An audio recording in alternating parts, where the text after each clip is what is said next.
কমলা দিদি, আপনি ঠিক আছেন তো? আপনি আপনার পায়ে ব্যথা পেয়েছেন তাই না? আমি এখনই তেল নিয়ে আসছি। আমার মাথায় কিছুই ঢুকছে না, আমার বউ কাজের বেটিকে সেবা করছে। ওই ঠিক আছে তো? এই সবজি বিক্রি করে আমি আর চলতে পারছি না। যদি এমন হতো আমি অনেক টাকা কামাতে পারতাম, কিন্তু করতে কি হবে? তুমি কি আমার বাচ্চার মা হতে পারবে? ম্যাডাম, আপনার কি মাথা খারাপ হয়ে গেছে নাকি? আমি কেন আপনার বাচ্চার মা হব?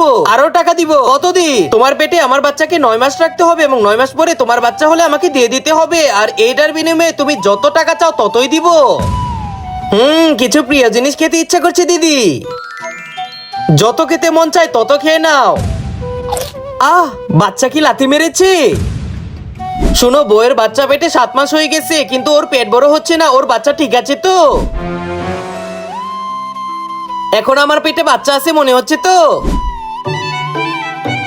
আর কিছুদিন পরেই তুই এই পৃথিবীতে নেমে আসবি। আন্টি, আপনার যদি ছেলে হয় তাহলে আমি তোমার নাম অভি রাখবো, আর যদি মেয়ে হয় তাহলে আমি তোমার নাম বর্ষা রাখবো। আমার বাচ্চার নাম তুই কিভাবে রাখবি? এটা আমার বাচ্চা না। আমার এই আল্লাহর ঘরটিকে ভালোবাসতে লাইক সাবস্ক্রাইব করে দাও।